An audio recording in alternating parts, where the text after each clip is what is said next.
Welcome to Rebuild a Toy. It's an interesting combination of cars.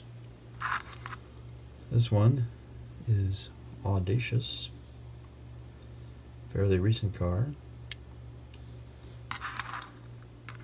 This one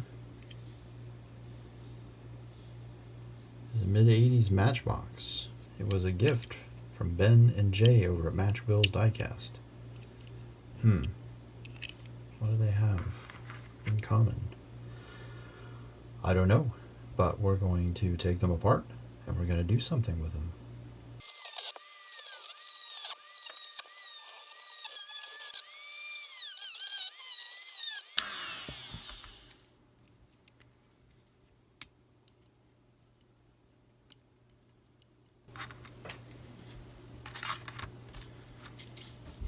And now this one.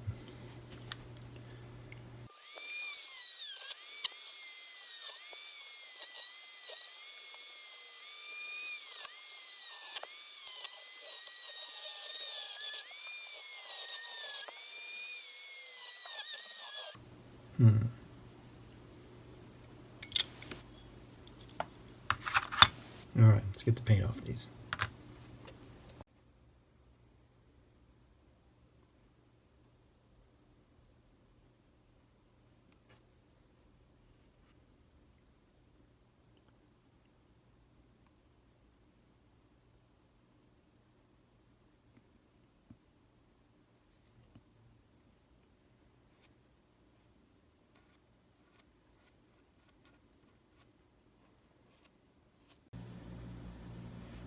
Alright, well, it looks like ready to get something going here. I went ahead and put the base in too.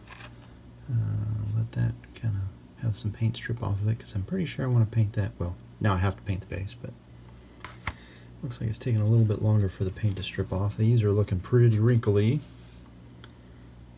which is the way I like it. This one too, pretty wrinkly. So that paint should come right off.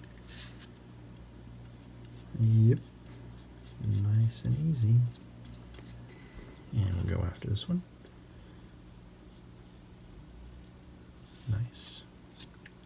I like it when it just comes off in big sheets like that. Ready just yet. Let's see. Oh yeah, it's coming off. It just is really thick paint, I think. Because it didn't bubble like the body did. Here, put that in camera so you can see it.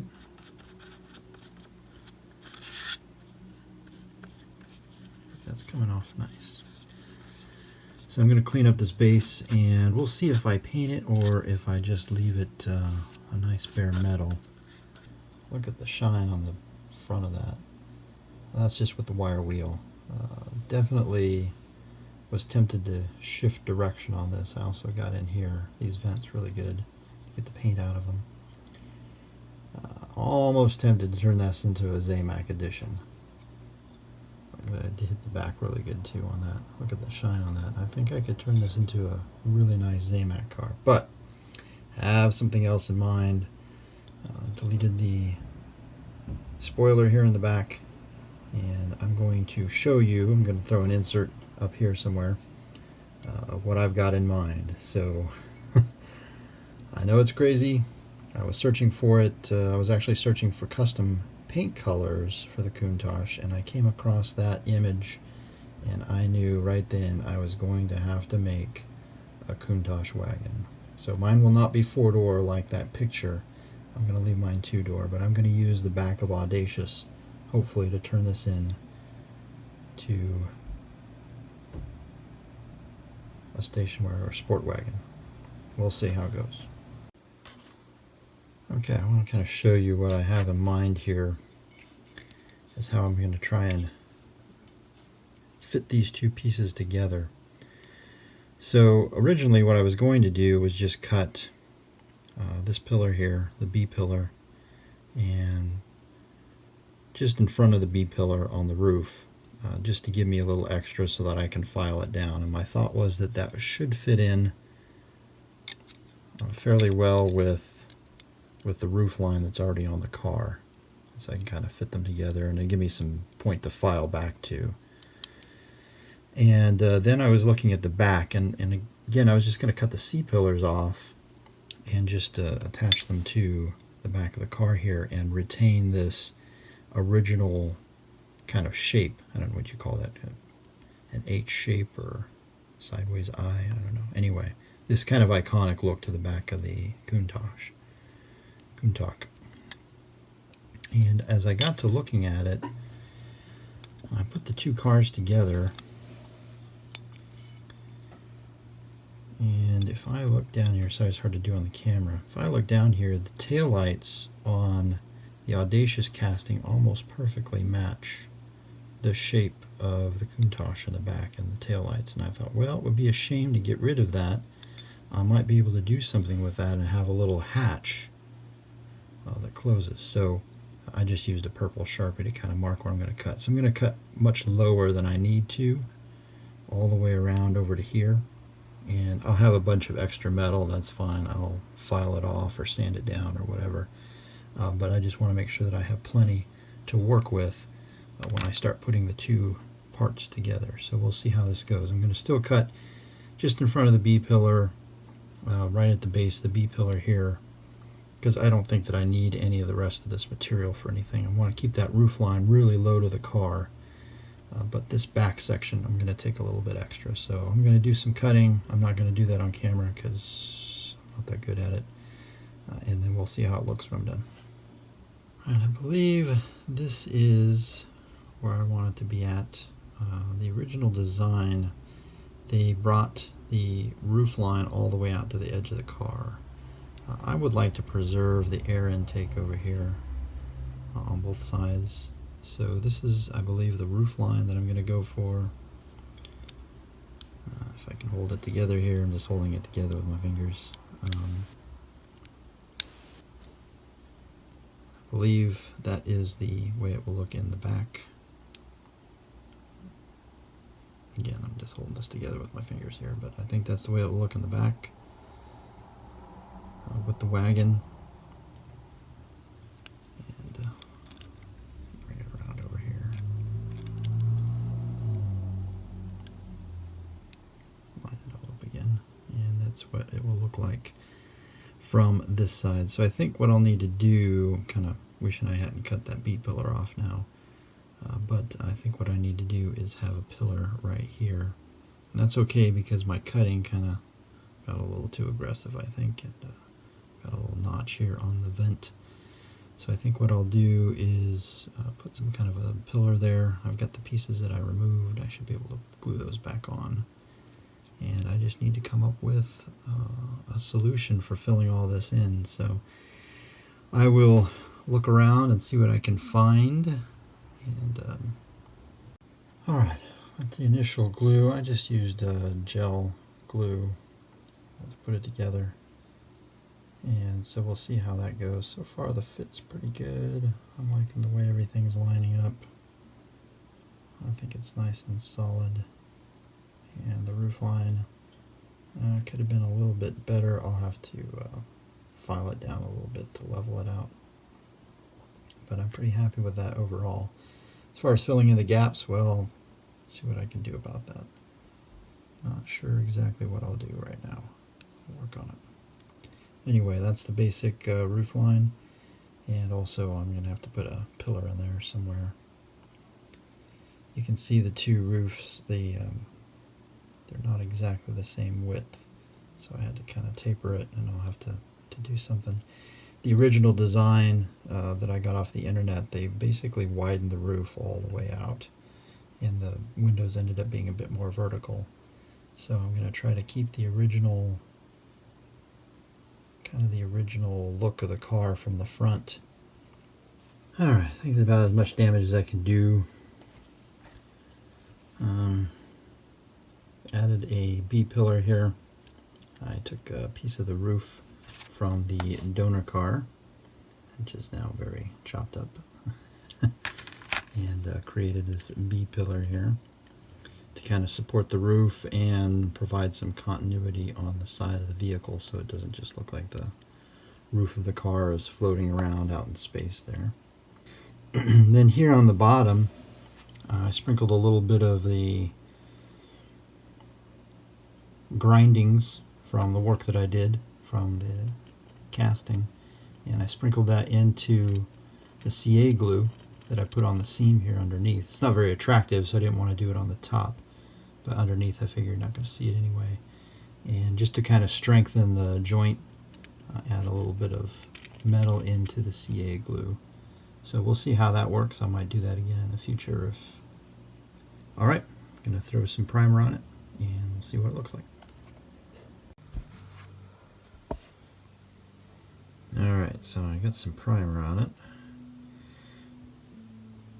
And as you can see, it's not... That B-pillar's got a gap there, so I got to take care of that. Same thing with this side, so I'm going to try to smooth that in, and then here in the back, everything fits together pretty rough still, so I need to fill that in. The roof isn't too bad, I actually don't mind it. Looks pretty decent, even with all the sanding I had to do, but there's some gaps here on either side. I need to take care of those too. I think if I can get that filled in, then it'll look pretty good. So I think the putting the primer on there helps to identify any problems. So let's see if I can get those filled in and see what it looks like with another coat of primer. So you see here I have the steel stick. This is a JB Weld product. It is a metal reinforced epoxy putty. So hopefully it will work for what I need it for here. And what I'm going to do is cut off a little bit, mix it up, watch the video on how to do it, and then we will see how this goes. So what I'm going to do is here, and then up here, and also over here. I think that's the only part that I need to do. The rest of it I think came out all right. I've got my line there, and the glue, the gel glue, is holding real well on the corners. So I'm just going to go ahead and leave the back the way it is. I think it will look fine. But I'm going to definitely work on this some more up here. I'm just not happy with the way it looks with the primer on it. So rest of the car, of course, is just stripped back down to metal. So watch. I'm going to speed this up and you can watch.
Okay, that's after the JB Weld is applied.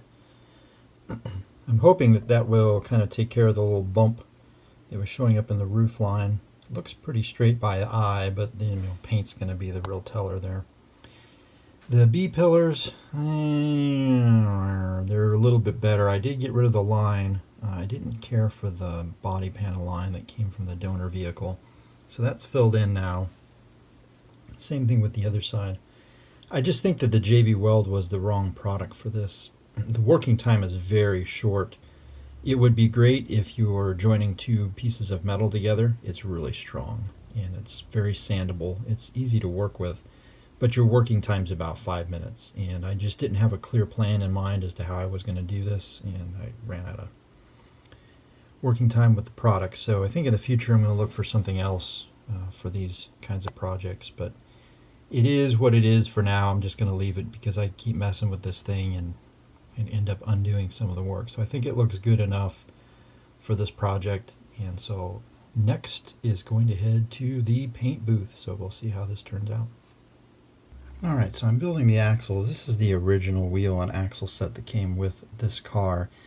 The thing that's making this a challenge, I definitely wanted to put the 5-dot Lambo wheels on this new one. And the circumference was fine, but the problem was with the axle, so I decided to build my own. What's also a problem is with the original Matchbox wheels, they had an extension on the inside of the wheel that ultimately widened it on the axle, and that forces it to stick out farther away from the base because the body is very wide. Well, the 5-dot wheels were narrower, and so what I did was I'm using the beads to hold the wheels on. So I thought that what I would do is also include a bead further in on the axle to simulate the overall width of the original wheel. So I've got one done, and this has really taken a lot of time to try to make this work. Putting the beads on the end of the axle is relatively straightforward, but putting these ones on the inside and keeping it the right width for the base to fit in between the pieces on the base, as you can see there, that is what took the most time. So I'm just working on the next one. Thought I'd show you a little bit of what I'm doing. So the end piece is already on this axle, so I start with that. And then what I do is I use the axle that I've already finished to give me a gauge as to how far over to put that bead. Then I have to put a bead of glue, or I should say a dab of glue, and move the bead into the glue and get it to stay put, and then keep the wheel away from it so that the wheel doesn't end up being glued to the axle. So I'm going to go ahead and finish this axle up, and I'll show you what it looks like when it's done. And there we go. 5-dot wheels. You see the black, kind of a matte finish black bead that I used on the end, and you can see how I used them to kind of retain the axle, keep it from sliding too much, kind of simulate the wider wheels. And it fits nicely into the suspension that came with this car. It's basically a piece of spring steel that is attached in the middle of the base that keeps the axles down and gives them a little bit of movement as well. So time to get the rest of the car assembled. So I fixed the window. Because I modified the roofline, I had to remove the side pieces of the window. So the doors no longer have windows. The only thing left is the windscreen, or the front window on the car. So I'm going to attach this so that it doesn't rattle around and fall out on the underside of the roof of the car. I didn't want to use CA glue on that because I thought it was a bit permanent if I ever wanted to take this apart again. So I used just a little bit of clear silicone sealer. It should be sufficient enough of an adhesive to hold it in place, and if I ever needed to remove it, at least in theory, I might be able to get this window out without completely destroying the plastic. So I'll show you what the window looks like installed. So it still lines up correctly on the A-pillars, but the A-pillars are now at a different angle they were originally, so that's why the side windows would not work. Now for the windows on the back of the vehicle, I went ahead and glued that in with CA glue because what I used was just a piece of the blister pack that the Hot Wheels comes in, and I had to do many revisions of this to try to make it work. I was trying to extend the window all the way to the back of the vehicle. As you look in the side, you can see that it stops here at one point. I just couldn't get anything that fit in there the way I wanted it to, and so I decided, well, I'll just do basically a curtain from that blister pack material, and I'll just leave it about 3/4 of the length back on the wagon piece on the rear part of the vehicle that was added. Now the back window came out really good. It's not even glued in, it's held in with friction with the original post that came from the donor car. There's that post right here, and so that back plastic is held in very good. It even got a little bit of a curve to it when it was installed. So I think that came out really good. And then I just used a cotton swab with a little bit of rubbing alcohol on it to clean my fingerprints off the window. So that was as good as I'm going to get on this one. Or if I do any projects like this in the future, I'll have to think about how I'm going to get glass on the pieces that are added into the vehicle. But for first time doing something like this, it was a good opportunity to learn. So I'm going to continue assembling the vehicle. I have the interior. And what I've done is I've taken another piece of the blister pack. It really came in handy on this project, just having extras of the Hot Wheels blister pack material around. Cut a small piece off, painted one side of it kind of a matte finish black, and glued it onto the back of the interior that came with the Countach. And I did that because there's this rear part of the vehicle that was added on, the station wagon piece. And there's not really anything in there, and I thought it would be nice to at least have something to kind of cover up the interior of the vehicle so you don't see that through the window. So I've glued this piece on. I've already cut it to size and it's been attached and the glue is set up. So all I have to do is drop it into place. And it kind of fits in right there. So it goes in place and you can see I'll show you where the black plastic kind of covers up the station wagon piece in the back, so you don't just have a view of the inside of the casting. It kind of covers some of that up.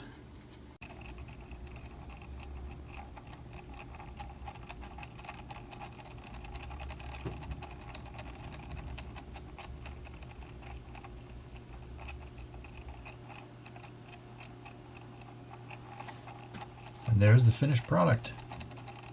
Yellow Countach Sport Wagon, complete with 5-dot Lamborghini wheels from Hot Wheels. I'll take a moment to show you some of the details up close. There's the paint job, all yellow. I didn't do any detail work on the tail lights or the headlights on this one. I might save that for another day. The clear coat's still a little soft. It's not tacky, but it's just not quite as hard as I'd like it to be. You can see there's no side windows.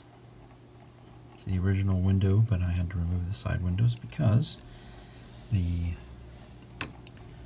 roofline is changed in order to accommodate the wagon. So originally the apex of the roofline was right here at the top of the A-pillar, the top of the window, and then it slowly started tapering down to the back, probably about at the angle that my pointer's at.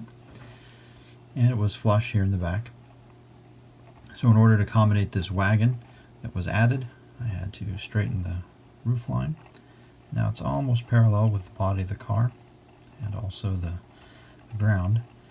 And so in so doing, it would have brought the side window up too high and there would have been a gap at the bottom. So I removed the side window and then I affixed the window into the car using some silicone, clear silicone. So if I never need to take it out again, then I can do that, as opposed to using CA glue where it probably wouldn't come back out. And you see the 5-dot Lamborghini wheels with the custom built axle, and also the little bead on the inside of the axle to kind of push the wheel out a little bit so that it would accommodate the wide body of the vehicle.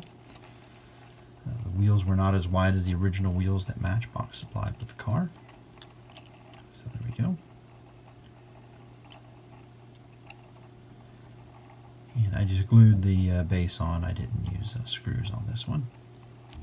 Next project I'm going to try to do screws. The windows in the back on the station wagon part, that was just a curtain, a clear plastic curtain that I made from the blister pack from Hot Wheels. Same thing with the rear window, also made from blister pack material. Interior I left original, with the exception of a small extension on the back that's black. You can kind of see that through the side window, just to kind of cover up the insides of the vehicle.